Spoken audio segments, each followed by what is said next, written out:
천하사 천지를 만드신 하나님 아버지를 내가 믿사오며 그 외아들 우리 주 예수 그리스도를 믿사오니 이는 성령으로 잉태하사 동정녀 마리아에게 나시고 본디오 빌라도에게 고난을 받으사 십자가에 못 박혀 죽으시고 장사한 지 사흘 만에 죽은 자 가운데서 다시 살아나시며 하늘에 오르사 전능하신 하나님 우편에 앉아 계시다가 저리로서 산자와 죽은 자를 심판하러 오시리라. 성령을 믿사오며 거룩한 공회와 성도가 서로 교통하는 것과 죄를 사하여 주시는 것과 몸이 다시 사는 것과 영원히 사는 것을 믿사옵나이다. 아멘. 찬송 288장입니다. 찬송 288장입니다. 예수를 나의 구주 삼고 성령과 피로써 거듭나니 이 세상에서 내 영혼이 하늘의 영광 누리도다. 이것이 나의 간증이요 이것이 나의 찬송일세. 나 사는 동안 끊임없이 구주를 찬송하리로다. 온전히 주께 맡긴 내 영 사랑의 음성을 듣는 중에 천사들 왕래하는 것과 하늘의 영광 보리로다. 이것이 나의 간증이요 이것이 나의 찬송일세. 나 사는 동안 끊임없이 구주를 찬송하리로다. 주 안에 기쁨 누림으로 마음의 풍랑이 잔잔하니 세상과 나는 간 곳 없고 구속한 주만 보이도다. 이것이 나의 간증이요 이것이 나의 찬송일세. 나 사는 동안 끊임없이 구주를 찬송하리로다.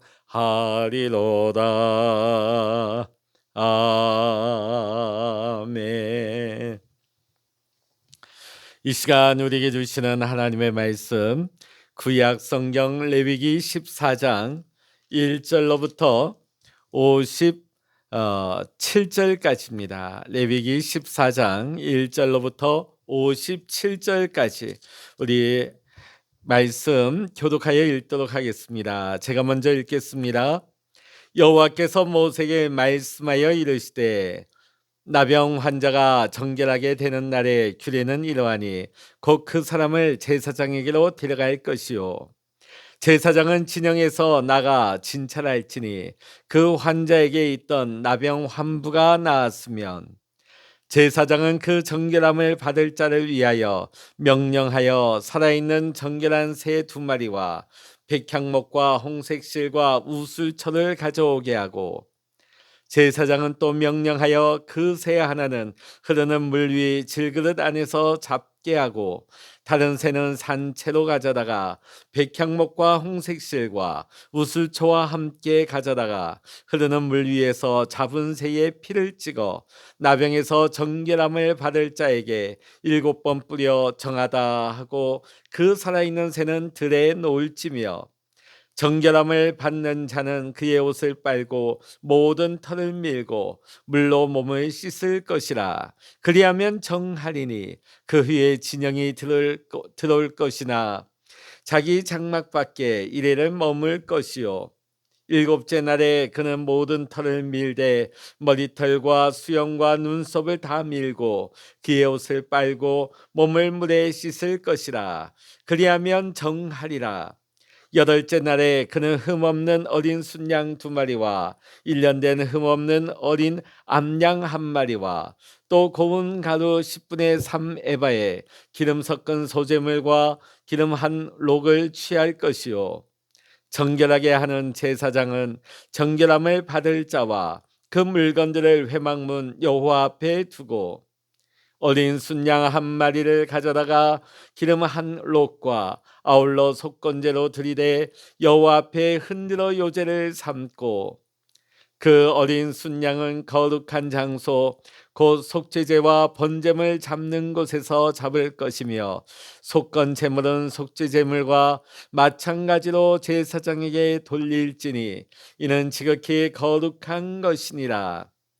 제사장은 그 속건 제물의 피를 취하여 정결함을 받을 자의 오른쪽 귓뿌리와 오른쪽 엄지 손가락과 오른쪽 엄지 발가락에 바를 것이요 제사장은 또 그 한 록의 기름을 취하여 자기 왼쪽 손바닥에 따르고 오른쪽 손가락으로 왼쪽 손에 기름을 찍어 그 손가락으로 그것을 여호와 앞에 7번 뿌릴 것이요 손에 남은 기름은 제사장이 정결함을 받을 자의 오른쪽 귓뿌리와 오른쪽 엄지 손가락과 오른쪽 엄지 발가락 곧 속건 제물의 피 위에 바를 것이며 아직도 그 손에 남은 기름은 제사장이 그 정결함을 받는 자의 머리에 바르고 제사장은 여호와 앞에서 그를 위하여 속죄하고 또 제사장은 속죄제를 드려 그 부정함으로 말미암아 정결함을 받을 자를 위하여 속죄하고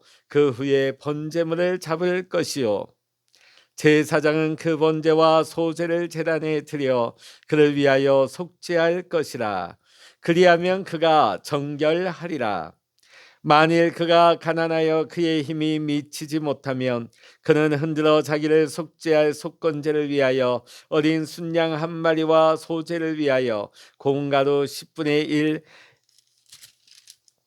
에바의 기름 섞은 것과 기름 한 녹을 취하고 그의 힘이 미치는 대로 산비둘기 둘이나 집비둘기 새끼 둘을 가져다가 하나는 속죄제물로 하나는 번제물로 삼아 여덟째 날에 그 결례를 위하여 그것들을 회막문 여호와 앞 제사장에게로 가져갈 것이요 제사장은 속건제의 어린 양과 기름 한 록을 가져다가 여호와 앞에 흔들어 요제를 삼고 속건제의 어린 양을 잡아서 제사장은 그 속건 제물의 피를 가져다가 정결함을 받을 자의 오른쪽 귓뿌리와 오른쪽 엄지 손가락과 오른쪽 엄지 발가락에 바를 것이요 제사장은 그 기름을 자기 왼쪽 손바닥에 따르고 오른쪽 손가락으로 왼쪽 손에 기름을 조금 찍어 여호와 앞에 7번 뿌릴 것이요 그 손의 기름은 제사장이 정결함을 받을 자의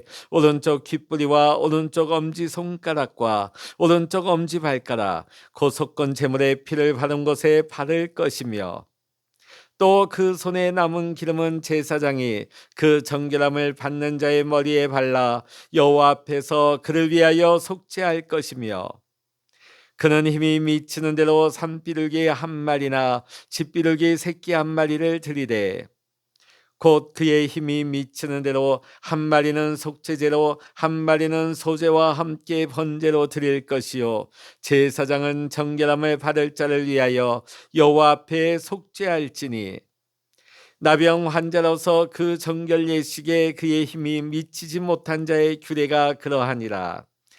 여호와께서 모세와 아론에게 말씀하여 이르시되 내가 내게 기업으로 주는 가나안 땅에 너희가 이를 때에 너희 기업의 땅에서 어떤 집에 나병 색점을 발견하게 하거든 그 집 주인은 제사장에게 가서 말하여 알리기를 무슨 색점이 집에 생겼다 할 것이요.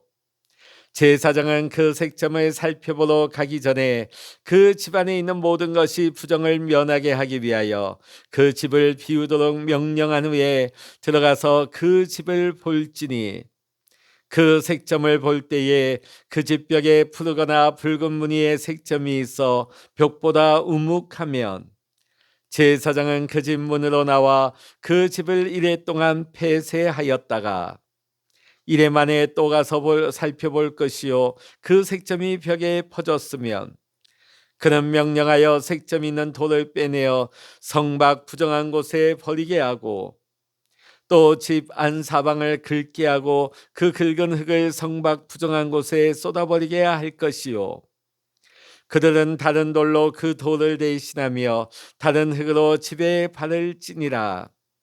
돌을 빼내며 집을 긁고 고쳐바른 후에 색점이 집에 재발하면 제사장은 또 가서 살펴볼 것이요, 그 색점이 만일 집에 퍼졌으면 악성 나병인즉 이는 부정하니 그는 그 집을 헐고 돌과 그 제목과 그 집의 모든 흙을 성밖 부정한 곳으로 내어갈 것이며 그 집을 폐쇄한 날 동안에 들어가는 자는 저녁까지 부정할 것이요, 그 집에서 자는 자는 그의 옷을 빨 것이요, 그 집에서 먹는 자도 그의 옷을 빨 것이니라. 그 집을 고쳐 바른 후에 제사장이 들어가 살펴보아서 색점이 집에 퍼지지 아니하였으면 이는 색점이 나은 것이니 제사장은 그 집을 정하다 하고 그는 그 집을 정결하게 하기 위하여 새 2마리와 백향목과 홍색실과 우슬초를 가져다가 그 새 하나를 흐르는 물 위 질그릇 안에서 잡고 백향목과 우슬초와 홍색실과 살아있는 새를 가져다가 잡은 새의 피와 흐르는 물을 찍어 그 집에 7번 뿌릴 것이요. 그는 새의 피와 흐르는 물과 살아있는 새와 백향목과 우슬초와 홍색실로 집을 정결하게 하고 그 살아있는 새는 성박들에 놓아주고 그 집을 위하여 속죄할 것이라. 그러면 정결하리라. 이는 각종 나병 환부에 대한 규례니 곧 옹과 의복과 가옥의 나병과 돋는 것과 뾰루지와 색점이, 같이 읽겠습니다. 어느 때는 부정하고 어느 때는 정함을 가르치는 것이니 나병의 규례가 이러하니라. 아멘. 할렐루야. 오늘 이 새벽에도 우리와 함께 하시는 하나님의 크신 은혜와 평강과 기도 응답의 축복이 오늘 이 새벽에 깨어 기도하시는 우리 모든 성도님들과 여러분의 가정, 여러분의 기도의 제목 위에 오늘도 함께 하시기를 이 시간 주의 이름으로 간절히 축원합니다. 오늘부터 금요일까지는 제가 한 주간 하계 휴가 일정 중에 있습니다. 여러분 기도해 주시고 이번 한 주 동안은 우리가 비대면으로 영상을 통하여서 함께 새벽 제단을 쌓고 각자 기도하면서 또 수요 예배도 우리가 비대면으로 영상 예배를 드리게 된다는 점을 여러분 꼭 기억해 주시기를 부탁을 드리겠습니다. 우리를 향한 하나님의 관심은 무엇일까요? 하나님은 우리가 신앙생활 잘 하는 것도 관심이 많으십니다. 그리고 우리가 누구보다도 행복하게 사는 것에 하나님은 관심이 있으십니다. 그러나 무엇보다도 하나님의 가장 우선적인 관심이 있다면 그것은 바로 거룩입니다. 우리가 구약 성경을 보게 되면 하나님께서 이스라엘 백성을 애굽에서 구원해 주셨습니다. 그리고 시내 강야로 인도하셔서 십계명을 주셨고 성막을 세우게 하셔서 그 성막에서 하나님께 제사하게 하셨습니다. 그리고 그곳에서 저들과 시내산 언약을 맺으셨습니다. 자, 이제 이스라엘 백성들은 하나님의 택하신 구별된 이스라엘 백성, 거룩한 백성이 된 것입니다. 이때에 하나님께서 이스라엘 백성들에게 신신당부하신 말씀이 있습니다. 그것은 바로 거룩입니다. 내가 거룩하니 너희도 거룩하라. 이것을 신신당부 말씀하셨죠. 사도 바울은 디모데후서 2장 20절로부터 21절의 말씀에서 이 거룩을 이해하기 쉽도록 질그릇 비유를 들어서 말씀하고 있습니다. 대부분의 사람들은 그릇이 어떤 재질로 만들어졌는가에 관심을 둡니다. 아니면 그 그릇을 어느 회사에서 만들었는지 브랜드에 관심을 둡니다. 그리고 그 그릇의 크기나 그 용도에 관심을 가지기도 합니다. 그러나 우리 하나님께서 가장 우선적으로 관심을 두시는 것은 그 그릇이 얼마나 깨끗한지, 하나님은 거기에 관심을 기울이신다는 것입니다. 사실 그 그릇에 음식을, 요리를 담으려고 한다면 그 그릇이 깨끗해야겠죠. 아무리 금으로 순금으로 만든 그릇이라 할지라도 그 그릇이 더럽다면 그곳에는 아무 음식도 요리도 담지 못하게 될 것입니다. 그래서 우리 하나님께서 우리를 보실 때에 우리가 깨끗한 그릇인지 아닌지를 먼저 우리를 살피신다는 말씀입니다. 우리가 항상 힘써야 할 것은 날마다 우리 자신을 깨끗하게 관리해야 하는 것입니다. 늘 거룩하도록 우리가 힘써야 하는 것이죠. 오늘 우리가 함께 읽은 레위기 14장의 말씀은 나병 환자가 정결하게 되는 날에 규례에 관한 말씀이 됩니다. 하나님 앞에서 깨끗하게 되는 절차에 대한 말씀인 것이죠. 자, 오늘 본문의 말씀 보면 정결함을 받게 되는 사람이 누구입니까? 나병 환자이죠. 성경이 쓰여지던 시대, 구약 시대에 가장 무서운 병이 있었다면 그건 바로 나병입니다. 문둥병이라고도 하고 오늘날 우리 의학 용어로는 한센병이라고 하죠. 자, 이게 왜 무서운 질병이냐? 그 당시 의술로는 치료할 수가 없었습니다. 한 번 걸리면 죽을 때까지 그 병과 씨름하며 살아야 했던 것입니다. 평생 그 나병으로 인하여 육체적인 고통을 겪으며 살아야 했던 것이죠. 더군다나 이 병은 전염된다는 인식이 강했습니다. 자, 그러다 보면 이 병이 확산되어 더 많은 사람들에게 이 병이 번지지 않도록 많은 사람들이 이것을 경계했습니다. 그러다 보니 나병에 걸리게 되면 공동체로부터, 가족으로부터, 사회로부터 철저하게 격리를 당했던 것이죠. 집을 떠나야 했고 마을을 떠나야 했고 사회에서 격리된 채 가족들과도 떨어진 채 평생을 살아야 했던 것입니다. 일평생 소외감과 외로움에 시달리며 살아야 했던 것이 나병 환자였던 것입니다. 자, 이것도 괴로운 일인데 더 무서운 것은 이 나병이 하나님께 저주를 받은 병이라는 것으로 여겨졌습니다. 하나님께 저주를 받은 병이다. 그래서 이 나병 환자는 성전에 들어갈 수도 없었습니다. 그리고 나병 환자가 만졌던 모든 물건도 사람도 다 부정하다고 여겨졌던 것입니다. 평생 그는 사회 사람들과 단절되고 더 나아가 하나님과 단절된 상태로 살아가야만 했던 것입니다. 그래서 성경에서는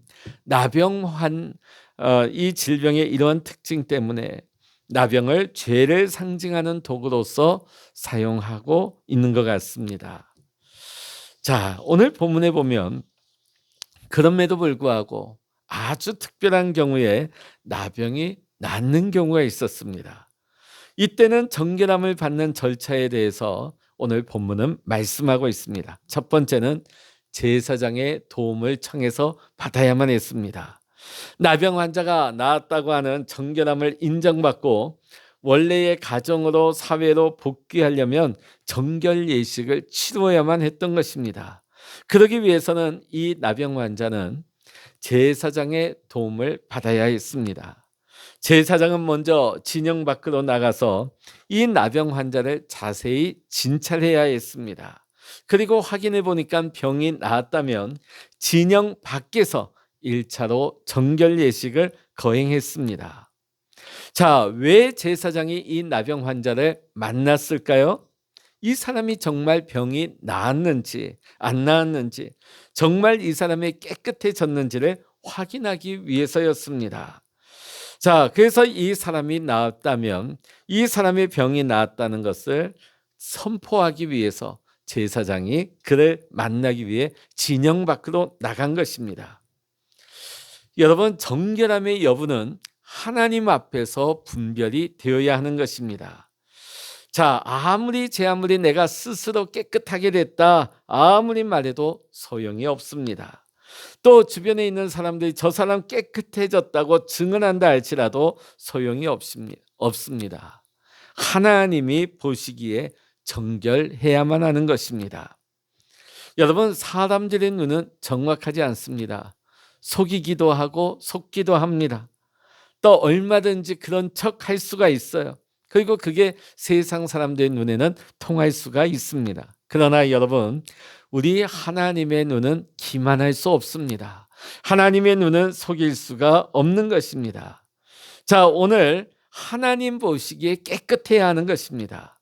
자, 제사장이 이 나병 환자의 나병이 깨끗이 나았다는 것을 확인한 후에는 정결 예식을 거행했습니다. 먼저 새 한 마리를 물 위에 질그릇 안에서 잡습니다. 그리고 또 다른 새 한 마리는 산채로 가져다가 백향목과 홍색실과 우슬초와 함께 가져다가 흐르는 물 위에서 잡은 새의 피를 찍어 나병의 정결함을 받을 자에게 그 피를 7번 뿌렸습니다. 자, 그리고 살아있는 새는 들에 놓아 주었습니다. 자, 이것이 정결 예식이었습니다. 자, 여기 보면 백향목이 쓰이고 있죠. 백향목은 나무의 왕으로 불리어집니다. 자, 그 당시 이스라엘 북부에 있는 지금의 레바논 지역에 백향목이 굉장히 많았습니다. 그래서 지금도 여러분 레바논 국기를 보시다 보면 그 가운데 나무 그림이 있는데 그것이 백향목입니다. 그래서 그 이스라엘의 왕궁을 지을 때 이 백향목을 많이 사용을 했습니다. 마치 우리나라의 아주 큰 소나무를 왕궁의 제목으로 썼던 거 말이죠. 자, 그런데 이 백향목은 굉장히 재질이 단단해서 좀처럼 벌레가 먹을 수가 없었습니다. 잘 썩지도 않았습니다. 자, 그러다 보니까 이 백향목은 부패와 정반대되어지는 정결한 재질을 상징하는 나무가 되었습니다. 두 번째로 우슬초는 담벽에서 자라나는 박하초의 식물입니다. 자, 그런데 그 냄새가 매우 향기롭다고 합니다. 그 향기 때문에 썩고 냄새나는 그 부패한 냄새를 제거하는 역할로 쓰임을 받았다는 것이죠. 그래서 이 우슬초는 정결하게 하는 능력을 상징을 했습니다. 홍색실은 무엇일까요? 이 홍색실은 양털을 붉은 염료로 염색한 실이 홍색실입니다. 자, 그러기 때문에 이 홍색실은 피를 상징합니다. 피는 생명을 상징하죠. 다시 말한다면 이 홍색실은 정결한 삶을 의미하는 것입니다.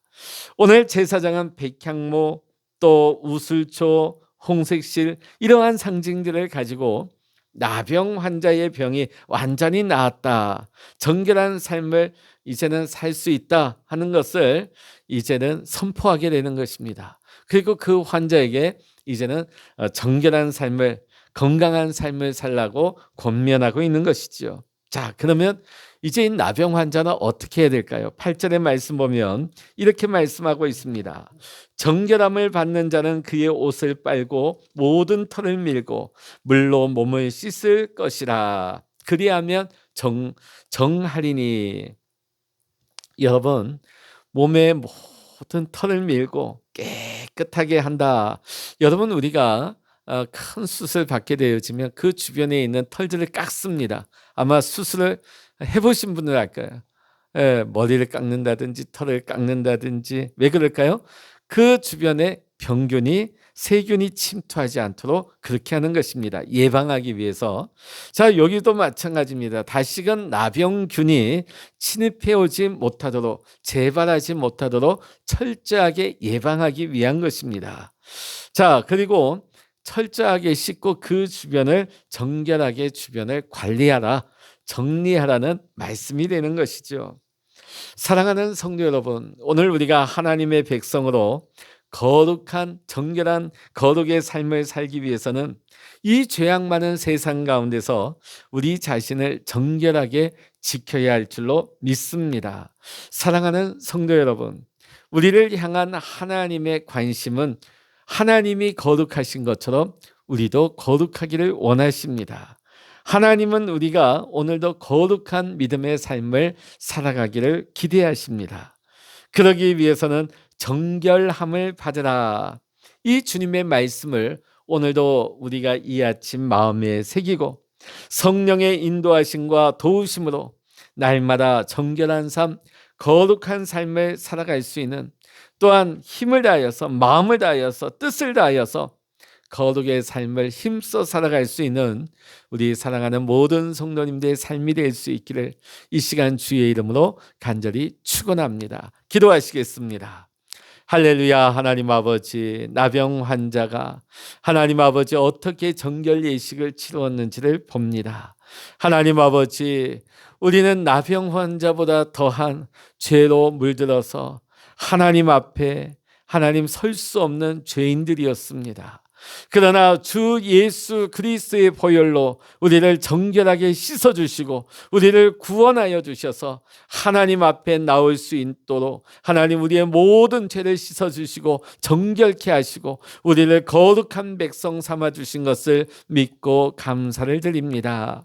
하나님, 오늘 나병 환자가 다시는 이 병에 걸리지 않도록 그의 털을 밀고 깨끗하게 씻었듯이 하나님 아버지, 우리의 삶이 구원받은 백성으로서 이제 우리가 이 죄악 많은 세상 가운데 살아갈지라도 우리가 죄악에 노출되어서 다시금 우리가 죄를 범하며 먹고 마시지 않도록 날마다 우리가 구별되게 하시고 거룩한 삶을 살아갈 수 있도록 하나님 우리의 마음과 뜻을 지키게 하시고 우리의 삶이 정결한 삶, 거룩한 삶을 살아갈 수 있도록 하나님 이 세상에 물들지 아니하며 하나님 거룩한 삶을 살아갈 수 있도록 오늘도 성령 하나님 우리를 인도하여 주시옵소서.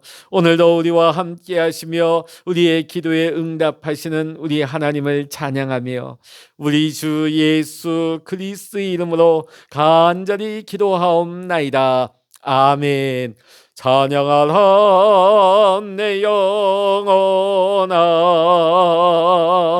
찬양하라 내 영혼아,